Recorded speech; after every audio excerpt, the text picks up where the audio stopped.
कल आप पढ़े थे क्रिटिकल एंगल, क्या पढ़े थे? Critical angle.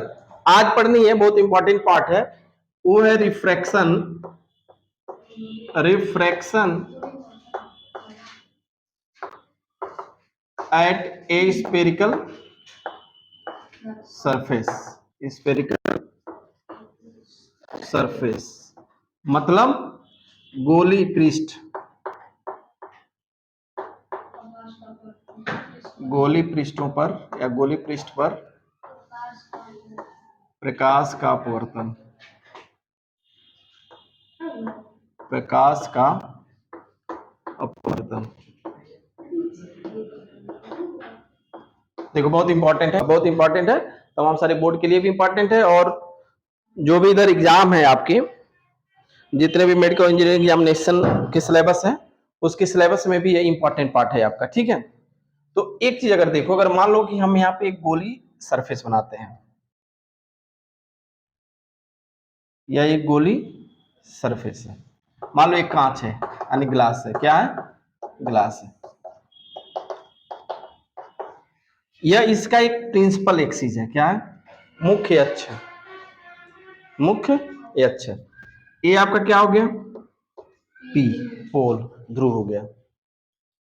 मान लो कि यह इसका पूर्णांक n1 है और इसका पूर्णांक कितना है? इसका रिफ्रैक्टिव इंडेक्स n1 है, इसका रिफ्रैक्टिव इंडेक्स n2 है। यहां पर एक ऑब्जेक्ट रखा हुआ है O, यहां से लाइट की रेज जाएगी ऐसे, जहां पे जाके स्ट्राइक करेगा वहां एक नॉर्मल ड्रा करोगे, और नॉर्मल हमेशा कहां से हो जाता है? सी से। कहां से? सी से। ये बताओ रेयर मीडियम और ये क्या है? डेंसर है, तो क्या होगा बताओ? नॉर्मल की तरफ बेंड करेगा, नॉर्मल की तरफ बेंड करके कहीं पे आके मिलेगा, और वहां पे क्या बनेगा? इमेज बना आई, ठीक है। यह इंसिडेंट रेज है और ये नॉर्मल है, तो ये एंगल क्या होगा? आई। यह रिफ्रैक्टेड रेज है यानी अपवर्तित किरण है, और ये आपका नॉर्मल है, अविलंब है, तो यहाँ पे क्या बनेगा? आर। मान लो कि यह एंगल कितना है? अल्फा, यह क्या है? बीटा, और ये क्या है? गामा। यहाँ एक इसकी परपेंडिकुलर डाल दो, इसको लिख लो एम, इसको मान लो एन। अगर इसका अपर्चर कम करोगे तो एन कहाँ आ जाएगा? पी पर, एन पी पर आएगा। हमको निकालना क्या है बताओ? अपवर्तनांक, अपवर्तन पढ़ना है, ठीक है। क्या पढ़ना है? अपवर्तन। तो आप एक चीज जानते हो कि अपवर्तन के लिए देखो 1 से 2 में आ रहा है, तो इसको क्या लिखोगे बताओ? 1n 2 इजकल टू, इसको क्या लिख सकते हो? n2 upon n1 equal to sine i upon sine r, ठीक है। Sine i upon sine r. अब यहाँ पे अगर एक मान लो कि अगर आई और आर की वैल्यू बहुत ही छोटा हो, आई और आर की वैल्यू बहुत ही छोटा हो, कैसे हो सकता है? कैसे हो सकता है बताओ? देखिए यहाँ से लाइट भी इधर भी तो जा सकती है, ऐसे भी जा सकती है, तो जब ऐसे जाएगी या जैसे जैसे नजदीक लाओगे वैसे आई की वैल्यू छोटा होता चला जाएगा। अगर आई की वैल्यू छोटा हो जाए तो हम इसको क्या लिख सकते हैं बताओ? n2 अपान n1 को हम sine i is equal to i लगभग लिख सकते हैं, और sine r is equal to r लिख सकते हैं। इसका मतलब यहाँ लिख क्या लिखना है? आई अपान आर। क्रॉस मल्टीप्लाई करोगे तो इसको क्या लिखोगे? n1 I is equal to n2 are. मतलब हमको आई और आर की वैल्यू हमको इस फिगर से फाइंड करने की जरूरत पड़ेगी। आई और आर की वैल्यू निकाल दो, आपकी आधी प्रॉब्लम सॉल्व।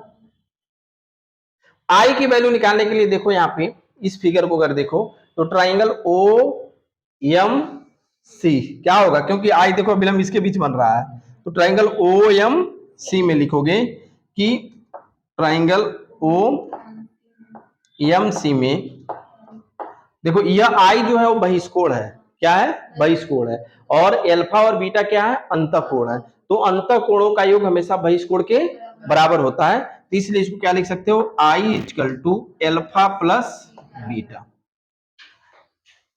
ठीक है। यानी आई की वैल्यू तुम्हारा ये मिल गया। अब आर की वैल्यू अगर देखो तो आर किस में है? एम आई सी में, एम आई सी में। तो एम आई सी में अगर आप देखो तो इस त्रिभुज में यानी ट्राइंगल देख लो एक बार, ठीक है ना? एम आई सी होगा ना? हाँ एम आई सी में होगा। देखो ए हमेशा किसके किसके बीच का कोण है, ये अभिलंब और परावर्तित अपवर्तित किरण के बीच का है, तो इसलिए ये त्रिभुज होगा। ठीक है, तो क्या लिखोगे यहाँ पर, लिखिए आप क्या लिखोगे, त्रिभुज एम आई सी में क्या लिखोगे बताओ, आर इजकल टू, क्या लिखोगे, r is equal to beta minus gamma. क्या होगा, बीटा माइनस गामा। नहीं समझ में आ रहा तो एक लाइन हम लिख देता हूं, क्या, बीटा इजकल टू लिख सकते हैं आर प्लस गामा। ठीक है, या r is equal to beta minus gamma, beta minus gamma. A i और आर की वैल्यू निकले, ये वैल्यू आप इसी में पुट करो, तो जब पुट करोगे तो क्या मिलेगा बताओ, n1 आई की वैल्यू क्या लिखोगे, alpha plus beta equal to n2, r की वैल्यू क्या लिखोगे, beta minus gamma, beta minus gamma, या इसको लिखोगे n1 alpha plus n1 beta equal to n2 beta minus n2 gamma. या अब क्या करते हैं, बीटा और बीटा को एक साथ ले लो, n1 alpha plus n2 gamma, n2 gamma equal to n2 beta minus n1 beta, या इसको लिख सकते हो n1 alpha plus n2 gamma equal to beta common ले लो तो क्या लिख सकते हो, n2 माइनस n1। ठीक है, अब यहाँ पे एल्फा और बीटा की वैल्यू निकाल के यहाँ पे रख दो। देखो यहाँ पे क्या होता है, बीटा आप इसको भी मान सकते थे, गामा इसको मान लेते, लेकिन उसमें कहीं कोई दिक्कत वाली बात नहीं है, फार्मूला वही होगा। एल्फा की वैल्यू कैसे निकालोगे बताओ, अगर आई और आर ये छोटा होंगे तो ये नीचे आ जाएगा, तो एल्फा और बीटा की वैल्यू क्या होगी, छोटा हो जाएगी। तो जब छोटा होगा तो उसको क्या लिख सकते हैं, टेन एल्फा लगभग एल्फा इक्वल टू क्या पड़ेगा बताओ। यहाँ हम क्या करते हैं, देखो ये वस्तु है तो वस्तु की दूरी क्या होती है, u, ये आपका वक्रता केंद्र हो गया, यानी ये क्या हो गया r, और ये आपका इमेज बनाते क्या हो गया v। इधर की जितनी दूरियां होंगी, ऑब्जेक्ट लाइट इधर जा रहा है तो ये माइनस होगी, इधर की जितनी दूरियां होंगी वो प्लस होगी, तो इसको क्या लिखोगे बताओ, H upon minus U, H upon minus U. Ten beta equal to क्या हो गया बताओ, ten beta equal to H upon minus R हो जाएगा ना, माइनस होगा प्लस होगा, प्लस हो जाएगा। ठीक है, ऐसे ही आपका टेन गामा इजकल टू क्या हो गया, एच अपान भी। यह सब वैल्यू क्या करना है, इसी में आपको रख देना है, इसको मान लो इक्वेशन 3 में रखने पर तो क्या होगा बताओ, n1 एल्फा का मतलब h upon minus u plus n2 h upon भी equal to H upon r n2 minus n1।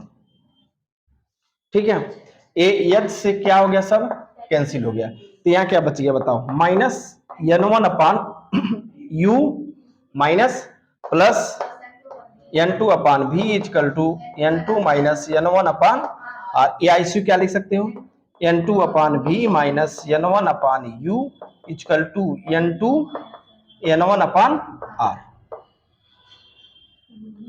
ठीक है, ए आपका क्या है, एयर है, क्या है, एयर है। अगर n से दोनों साइड में डिवाइड कर दो n1 से, तो n2 अपन n1 को क्या लिख सकते हो n, और इसकी वैल्यू क्या हो जाएगी 1, और इसकी वैल्यू क्या हो जाएगी 1, या हम इसको ये भी कर सकते हैं क्या, r n upon V minus 1 upon U equal to n minus 1 upon r।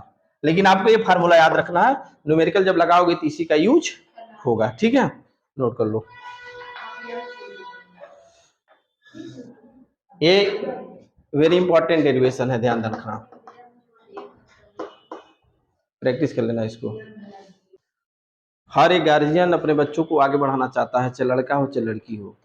दिक्कत उस लड़की के साथ है जो पढ़ाई छोड़ के अन्य काम कर रही है, जैसे आई पढ़ने के लिए, अभी भी बहुत सारे ऐसे चीज देखने को मिलती आती हैं, सब पढ़ने करे, पता चलता है उसी बैग में कुछ और कपड़ा रख के आई, वो ड्रेस चेंज की चले गए घूमने। तो लड़कियों के लिए डबल चले ना, ये सब गलत चीज है। आप ईमानदारी से पढ़ो, मेहनत से पढ़ो, ईमानदारी से पढ़ो, घर पे विश्वास बनाए रखो, गार्जियन के पूरा विश्वास रखो, तुम पढ़ रहे हो, सही दिशा में जा रहे हो, अच्छे रिजल्ट दे रहे हो, वह तुमको अपना शरीर बेच के पढ़ाएगा, लेकिन एक हो कि पढ़ाई करने आ रहे हो, पढ़ाई छोड़ के गुलछर्रा उड़ा रहे हो, और उसके बाद गार्जियन से उम्मीद रख रहे हो कि वो तुम्हारे लिए समर्पित रहेगा, कतई नहीं रहेगा, इंटर के बाद तुरंत शादी करके भेज देगा, घर जाओ, वहीं आपकी फ्यूचर खत्म थी। इसलिए आप लड़कियों के लिए चैलेंज है, थोड़ा सा सीरियस होकर पढ़ें, थोड़ा सा इधर उधर की चीजें करेंगी, थोड़ा सा भी संदेह के घेरे में आई, उनकी पढ़ाई वहीं बंद, फ्यूचर खत्म। इसलिए सब चीज़ों को इधर उधर इग्नोर करके पढ़ाई पर फोकस करो तुम लोग, ताकि गार्जियन को ये आभास हो कि आप अच्छा कर रहे हो और हमें आपके लिए अच्छा करना चाहिए। जिस दिन ये संदेह हो गया उसी दिन आपकी सेवा समाप्त। ये मेट्रोपॉलिटन सिटी नहीं है, और कोई सिटी हो, आपका काम पढ़ाई करना है तो पढ़ाई करो, इधर उधर चीजों में नहीं। चलो पहले छोटे छोटे आप 2 क्वेश्चन बताइए, उसके बाद फिर लॉन्ग क्वेश्चन पे चलते हैं। ये कौन सा सरफेस था, कनकेव या कन्वेक्स, अवतल या उत्तल? हाँ, कौन सा सरफेस था, कौन सा पृष्ठ था, क्या था, अवतल था? बेहोश हो? बेहोश हो कि होश में हो?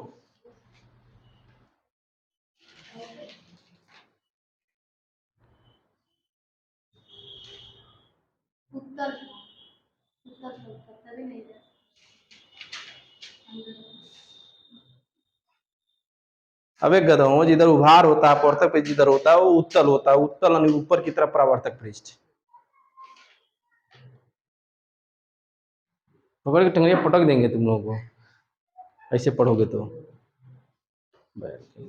देखिए क्वेश्चन देखो इस पे, इसका रेडियस r इक्वल टू दे दिया 10 सेंटीमीटर, क्या दे दिया, 10 सेंटीमीटर। यहाँ एक ऑब्जेक्ट है कितने पे, 30 सेंटीमीटर पे, कितने पे, 30 सेंटीमीटर पे। n इसका 1 है, n1, n1 इक्वल टू क्या है, 1, और ये है 1.5। इमेज बताओ कहाँ बनेगा, तुरंत बताओ। बहुत इजी क्वेश्चन है, इजी से टफ की तरफ चलते हैं।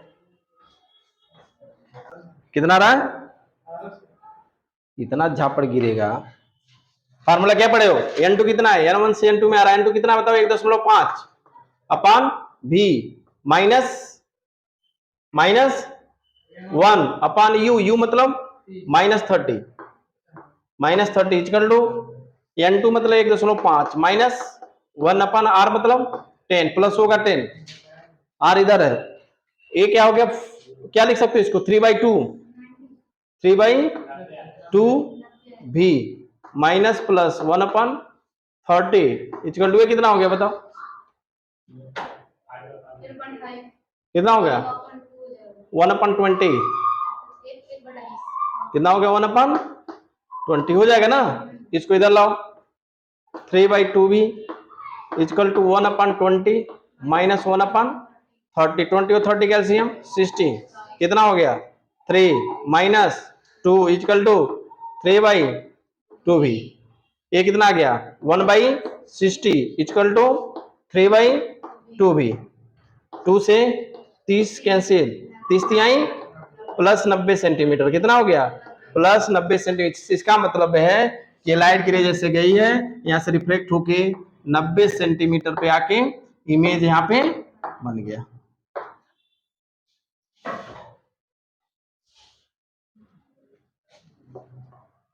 सी हो गया।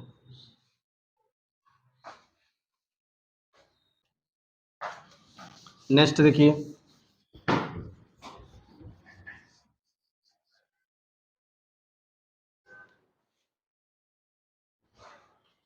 यह एक स्फीयर है, इसकी रेडियस, ये प्रिंसिपल एक्सिस है, ये सेंटर है, इसकी रेडियस दिया 10 सेंटीमीटर, कितना दिया, 10 सेंटीमीटर। ये ऑब्जेक्ट रखा हुआ है 30 सेंटीमीटर पे, कितने पे, 30 सेंटीमीटर पे, यहाँ एक ऑब्जेक्ट रखा हुआ है, ठीक है। ये ले लो 1 और इसका ले लो रिफ्रैक्टिव इंडेक्स 1.5, बताओ इसका इमेज कहाँ बनेगा,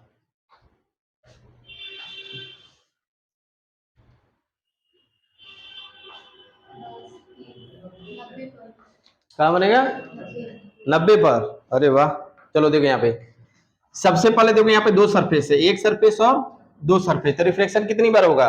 दो बार होगा। तो सबसे पहले आप इस ऑब्जेक्ट से यानी इसको लाइट की रे जहां पे स्ट्राइक करेगी, नॉर्मल ड्रा करोगे, कहां से जाएगा? सी से। ए आपका इधर होगा, तो सबसे पहले हम इस सरफेस से निकालते हैं कि कितना इमेज कहां पे बन रहा है। देखो 1 से कहां जा रहा है? 2 में, तो 2 की वैल्यू कितनी है बताओ? 1.5 अपान भी की वैल्यू निकालनी है। ए यू इधर है तो -1 अपान +30 हो जाएगा। कितना हो जाएगा? 30 equal to 1.5 -1 upon R. R की वैल्यू प्लस होगा कि माइनस होगा? प्लस होगा कि माइनस होगा? क्या होगा? प्लस होगा। क्या होगा? ठीक है, क्या हो गया? 10। इसको सॉल्व करो, कितना होगा? 1.5, इसको लिख दो क्या? 3/2v plus 1/30 equal to 1/20। इसको इधर लाओ तो क्या हो गया? 3/2v इक्वल टू, इसको इधर लाओ 1/60। कितना हो गया? इसको इधर ला के सॉल्व करोगे तो कितना हो गया? 1/60। सही है ना? ये हो गया 30। यानी v की वैल्यू कितनी आ गई? 90 सेंटीमीटर। यानी कहां बनेगा बताओ? कहां बनेगा? 90 सेंटीमीटर पर। कितने बन रहा है बताओ? इधर आके 90 सेंटीमीटर पे बना। कहां से लोगे 90? यहां से। ये पूरा डिस्टेंस कितना हो गया? 90 सेंटीमीटर। चलो यहां बना ले, इमेज बना 90 सेंटीमीटर। ठीक है। अब यहाँ पे एक चीज देखो, यह जो ऑब्जेक्ट इमेज है, यह इस सरफेस के लिए किसका काम करेगा? वस्तु का काम करेगा। तो बताओ इसका यहां से डिस्टेंस कितनी होगी? जब ये 10 है, ये भी 10 हो गया, 20, और यहां से यह डिस्टेंस कितना है? 90। कितना बचा? 70 सेंटीमीटर। अब यहां पे भी एक नॉर्मल ड्रा करोगे, बताओ क्या करोगे? नॉर्मल ड्रा करो तो ये क्या? अब बताओ इसके लिए, अब ये कहां से आ रहा है? 2 से 1 में जा रहा है, 2 से 1 में जा रहा है, 2 से 1 में जा रहा है भाई। 1 से 2 में आया, अब 2 से 1 में जा रहा है, तो ये उल्टा हो जाएगा। देखो तो यहाँ पे क्या लिखोगे? n2 की जगह आप 1 रखोगे। क्या रखोगे? n2 की जगह क्या रखोगे? 1। तो क्या रखोगे यहाँ पे? 1/v प्लस 1.5, 1.5 अपान, अब ये बताओ क्या होगा? u प्लस होगा कि माइनस होगा? माइनस होगा।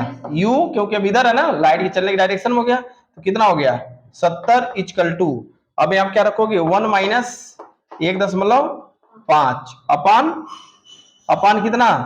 10 माइनस प्लस माइनस। अब इधर ले रहे हो ना, तो माइनस हो गया। एक चीज ध्यान रखना है, तो इसको वैल्यू सॉल्व करोगे क्या होगा? 1/v इक्वल टू 1/70, यानी कितना हो गया? चलो इसको हम सीधे लिख सकते हैं 3/140 इक्वल टू, इसकी वैल्यू कितनी हो गई? माइनस माइनस यानी 1/20, 1/20, क्योंकि माइनस माइनस कैंसिल हो जाएगा। इसको इधर लाओ तो क्या हो गया? 1/v इक्वल टू 120, सॉरी धन 3/140। इसको सॉल्व करोगे तो कितना होगा? 20 और 140 कैल्सियम 140 ही होगा, हो जाएगा ना? 20 7 140, 7 प्लस 3 प्लस 3 हो जाएगा ना? कितना हो गया? 10। 1/v इक्वल टू कितना हो गया? 10/140 से हो गया cancel, and v equal to कितना आ गया? 14 सेंटीमीटर। कितने पे? 14 सेंटीमीटर। मतलब यहां से 14 किधर? प्लस में माइनस में? माइनस। इसका मतलब यह है कि ये आपका यहाँ पे कहीं आके इमेज बनेगा 14 सेंटीमीटर पे। ये आपका क्या हो गया? Final answer. इस तरह क्वेश्चन बहुत इंपॉर्टेंट है, ध्यान देना, बहुत इंपॉर्टेंट है। जो दो सरफेस से बनाना होगा और रे डायग्राम भी खींचना होगा। तो रे डायग्राम खींचने के लिए सबसे पहला कंडीशन देखो, पहले आप एक से एक सरफेस से निकाल लो, पता चल जाएगा कहां बन रहा है। फिर उसके बाद दूसरे से पहले निकाल लो, तब फिर आप तब रे डायग्राम खींचोगे तो चीजें समझ में आएगी। लेकिन पहले कैसे खींचोगे? बाहर जाएगा, क्या हो सकता है अंदर ही इमेज बन जाए, हो सकता है यहाँ पे बन जाए, यहाँ पे कहीं भी बन सकता है। तो क्वेश्चन सॉल्व करने के बाद आप उसकी वैल्यू रखेंगे। लिखो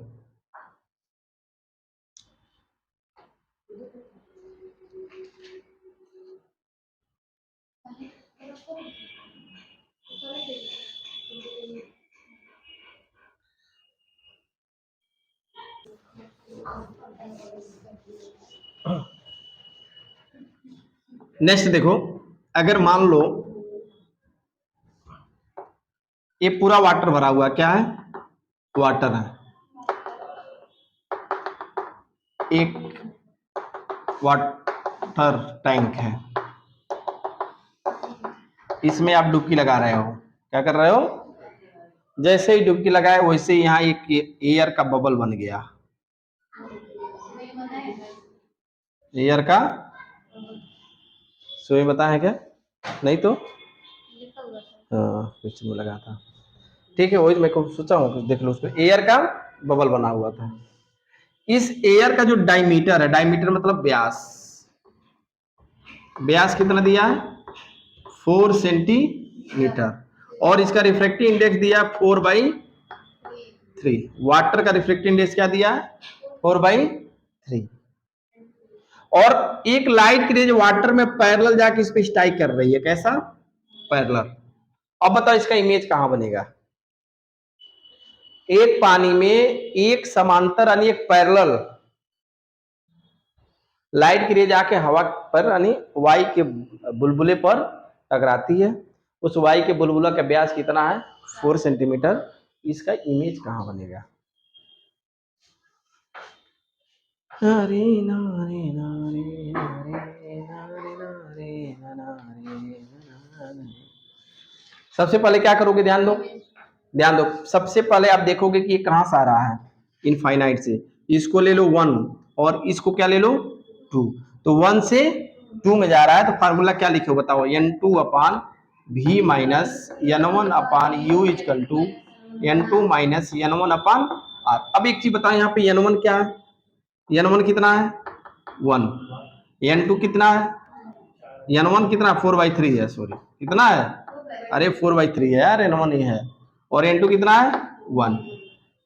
अब यहाँ पे u की वैल्यू कितनी होगी इसके लिए, इनफाइनाइट, कहां से आ रहा है, अनंत से, तो यहाँ वैल्यू इसको रखो, n2 की जगह क्या रखोगे बताओ, 1 upon v minus 4/3 upon infinite equal to 1 minus 4/3 upon r की वैल्यू कितना है 4 सेंटीमीटर, 4 मिलीमीटर है, इसको क्या करो 4 मिलीमीटर कर लो, 4 मिलीमीटर कर लो, 4 मिलीमीटर कर लो, तो इसकी रेडियस कितनी हो जाएगी 2 मिलीमीटर, कितना हो जाएगा 2 मिलीमीटर, मतलब 0.2 सेंटीमीटर, 0.2 सेंटीमीटर।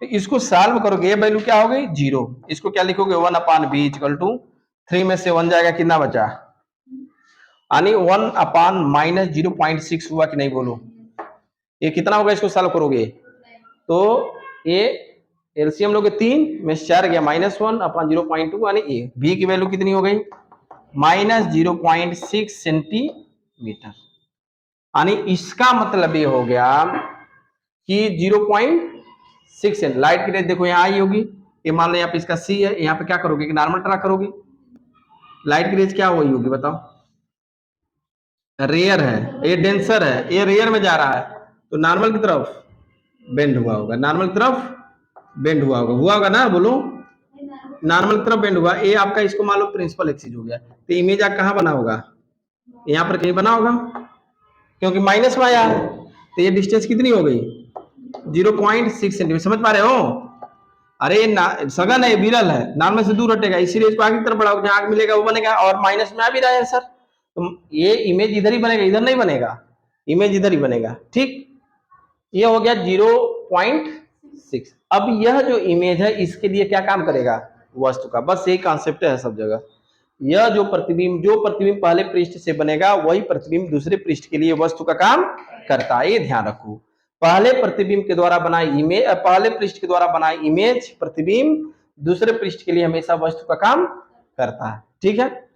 अब यहाँ पे एक चीज देखो, अब यहां से यह दूरी कितनी हो जाएगी इस सरफेस से 0.6 और ये 0.4, क्यों, क्योंकि रेडियस कितना है 2 है, डायमीटर 4 है, तो ये पूरा कितना हो गया 0.6, 0.6 को, या फिर अगर 6 मिलीमीटर ले रहे हो तो पूरी यू की वैल्यू क्या हो जाएगी बताओ 10 मिलीमीटर, कितना हो गया 10 मिलीमीटर सेंटीमीटर हो गया। अब यहाँ पे एक चीज देखो, ये 2 से 1 में जा रहा है, कहां जा रहा है 2 से 1 में जा रहा है, तो क्या लिखोगे बताओ n1 v माइनस n2, या सीधे लिख दो, यहाँ पे कोई दिक्कत नहीं है, यहाँ पे बताओ 2 से 1 में जा रहा है तो n2 इक्वल टू कितना हो जाएगा यहाँ पे, n2 इक्वल टू कितना, ये n1 हो गया, अब ये n2 हो गया, तो n2 इक्वल टू क्या लिखोगे 4/3 और n1 इक्वल टू, देखो इस पृष्ठ के लिए तुम्हारा v इक्वल टू a आ गया। अब यह ऑब्जेक्ट a जो इमेज है इसके लिए वस्तु का काम करेगा, तो u की वैल्यू तुम्हारा 10 हो गया, n2 equal to 4/3, n1 equal to, अब यहाँ वैल्यू रख दो 4/3 v minus minus plus 1/10 equal to 4/3 minus 1/-2, r की वैल्यू क्या होगी -2 होगी। अब यहाँ पे रखोगे 4/3v इक्वल टू, इसकी वैल्यू कितनी हो जाएगी बताओ, -1/6 और इसको इधर लाओगे तो माइनस होगा ना, -1/10। तो अब यह आपका हो गया 4/3v इक्वल टू 60 -10 - 6 यानी 4/3v इक्वल टू -16/60, ये कितना हो गया 4 और ये कितना हो गया 20, 4 बचे 20 यानी v इक्वल टू क्या हो गया -5 मिलीमीटर या 0.5 सेंटीमीटर, 0.5 सेंटी। इसका मतलब है कि यहां से ए लाइट गिरी, देखो अब यहाँ पे नॉर्मल ड्रा करोगे क्या करोगे, शीश होके जाएगा, और अब ये लाइट गिर जाएगी तो नॉर्मल की तरफ बेंड होगी, किधर होगी नॉर्मल की तरफ बेंड होगी, और ये कहाँ आएगी बताओ, यहाँ से 5 सेंटी, ये 4 है तो 1 मिलीमीटर इधर, यानी इसका मतलब यह है कि ये आके यहाँ पे फाइनल इमेज बन जाए, यह इसका क्या बनेगा डायग्राम, और ये हो गया आंसर। देखो थोड़ा सा मिस्टेक, आर की वैल्यू जो है